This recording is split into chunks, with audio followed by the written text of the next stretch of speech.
गुरुर्ब्रह्मा गुरुर्विष्णू गुरुर्देवो महेश्वरा गुरुर् साक्षात परब्रह्म तस्मै श्री गुरुवे नमः.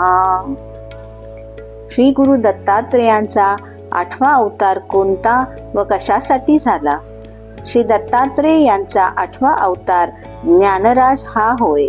एकदा विश्वगुरु भगवान श्री दत्तात्रेय एकांतामध्ये बसले असता विचार करू लागले की हे सिद्ध लोक माझ्या उपदेशाने सिद्ध झाले खरे, पण जोपर्यंत काम क्रोधादी विकार समूळ नष्ट होत नाहीत तोपर्यंत खऱ्या शांतीचा व सुखाचा त्यांना लाभ होणार नाही. काम म्हणजे इच्छा वासना ह्याच सर्व दुःखांच्या मुळाशी आहेत आणि या इच्छा पूर्ण करण्यासाठी प्रत्येक जण आपल्या जीवनात लढत आहे. क्रोध सुद्धा या इच्छांच्या अपूर्णतेतूनच जन्म घेतो. कामामुळेच जीव हा सतत संसारामध्ये धडपड करीत असतो. कामाच्या जोडीला क्रोधही पाठोपाठ धावत येतोच. हे सर्व जगच कामाच्या अधीन आहे. मनात इच्छेचा अंकुर निर्माण झाला की त्या इच्छेतून दुसरी इच्छा, दुसऱ्या इच्छेतून तिसरी इच्छा निर्माण होते.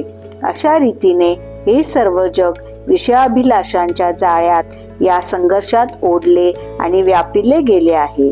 त्यामुळे आधी भौतिक, आधी दैविक आणि आध्यात्मिक अशा तिन्ही प्रकारचे भोग त्यांना भोगावे लागत आहेत.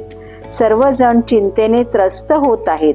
तेव्हा सिद्धराज दत्तात्रेय मनाशी विचार करतात की मला या सर्वांना या कामाच्या जाळ्यातून सोडविले पाहिजे.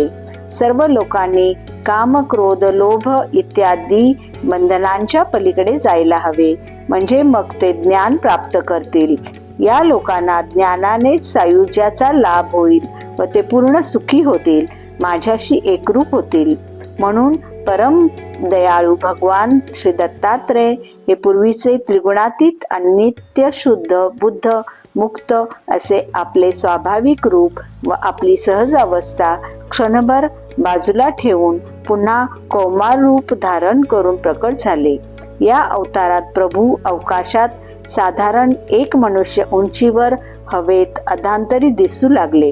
बद्रिकाश्रमातील सिद्धांचा समुदाय ज्या ठिकाणी बसला होता तेथे डोक्या इतक्या उंच स्थानावर आकाशात अधांतरी विराजत असलेल्या दत्तात्रेयांना पाहून त्याचा प्रभाव सहन न झाल्यामुळे त्यांनी दत्तात्रेयांच्या त्या सिद्धीचा शक्तीचा पराभव करण्याचा विडा उचलला. सर्वजण आपापल्या परीने या कुमाराला जमिनीवर आणण्याचा प्रयत्न करू लागले. त्यांनी अथक प्रयत्न केला, पण ते काही दत्तात्रेयांना स्वस्थानापासून तीळ मात्रही हलवू शकले नाहीत. त्यांच्या त्या प्रयत्नाने दत्तात्रेयांची मुद्रा तीळ मात्रही ढळू शकली नाही. तेव्हा सर्वच सिद्धांची खात्री झाली की हा कोणी सामान्य सिद्ध नसून साक्षात परमात्माच आहे. ते त्या कुमारूप श्री गुरूंना शरण गेले आणि त्यांची स्तुती करण्यास सुरुवात केली. त्यांना नमस्कार केला. त्यावर प्रसन्न होऊन श्री दत्तात्रेय म्हणाले, कामामुळे क्रोध वाढीस लागतो. क्रोधामुळे सतसत विवेक बुद्धीचा लय होतो आणि अयोग्य कृती होतात.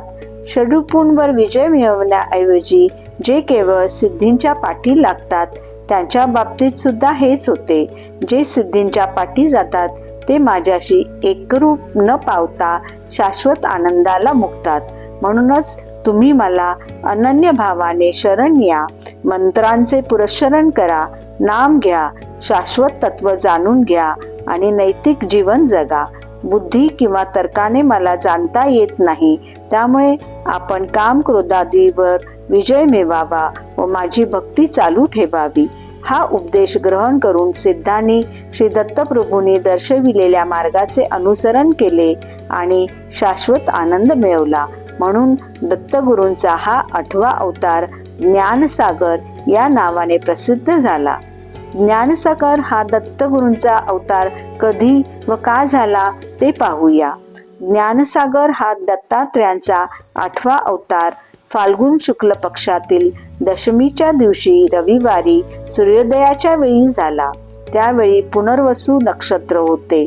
सिद्धीला कामनेची जोडी नसावी हे पटविण्यासाठी व सिद्धांच्या कल्याणाकरिता बद्रिकावनात गुरु दत्तात्रेयांनी रूपातीत गुणातीत ज्ञानयोगमुक्त असे सहज स्थितीतील ज्ञानसागर नावाचे रूप धारण केले. म्हणून फाल्गुन शुद्ध दशमीला ज्ञानसागर या अवताराची दत्त जयंती साजरी करावी. या दिवशी शुचिर्भूत होऊन दत्तात्रेयांच्या कोणत्याही ग्रंथाचे पारायण करावे. गुरु दत्तात्रेयांची मनोभावे पूजा करावी. सर्वत्र अज्ञाननाशाय ज्ञानदीपाय चात्मने सच्चिदानंद बोधाय श्री दत्ताय नमो नमः या मंत्राने दत्तगुरूंचे ध्यान करावे. कुमार प्रभवे तुभ्यं सिद्धजन प्रबोधका ज्ञानसागर अवताराय दत्तात्रेयाय नमो नमः. कुमार रूपात आपली प्रभा प्रगट करणाऱ्या सिद्धजनांना ज्ञानाचा उपदेश करणाऱ्या ज्ञानसागर अवतार धारण केलेल्या श्री दत्तात्रेयांना माझा नमस्कार असो अशी प्रार्थना करावी. ओम चैतन्य ज्ञानसागराय नमः हा मंत्र जप 108 वेळा करावा. त्यानंतर श्री गुरु दत्तात्रेयांना हातामध्ये पाणी घेऊन 3 वेळा अर्घ्य मंत्राने अर्घ्य द्यावे. अर्घ्य मंत्र सर्वत्र अज्ञाननाशाय ज्ञानदीपाय चात्मने सच्चिदानंद बोधाय कर्मणार्घ्यं ददाम्यहं कायेन यत्कृतं तत्सर्वं श्री गुरु दत्तात्रेय अर्पणमस्तु. खेदताप विनाशाय मोक्ष बीजाय चात्मने ज्ञानप्रियाय देवाय कर्मणार्घ्यं ददाम्यहं वाचसा यत्कृतं तत्सर्वं श्री गुरु दत्तात्रेय अर्पणमस्तु. भक्तारिष्ट विनाशाय विज्ञान सागराय च दत्तात्रेयाय देवाय कर्मणार्घ्यं ददाम्यहं मनसा यत्कृतं तत्सर्वं श्री गुरु दत्तात्रेय अर्पणमस्तु. दत्तगुरूंना विविध फळांचा नैवेद्य दाखवावा. या पूजेमुळे भक्तांच्या जीवनातील त्रिविध तापांचा विनाश होतो. सर्व अरिष्टे दूर होऊन भक्तांचे कल्याण होते. श्री गुरु दत्तात्रेय अर्पणमस्तु. शुभम भवतु.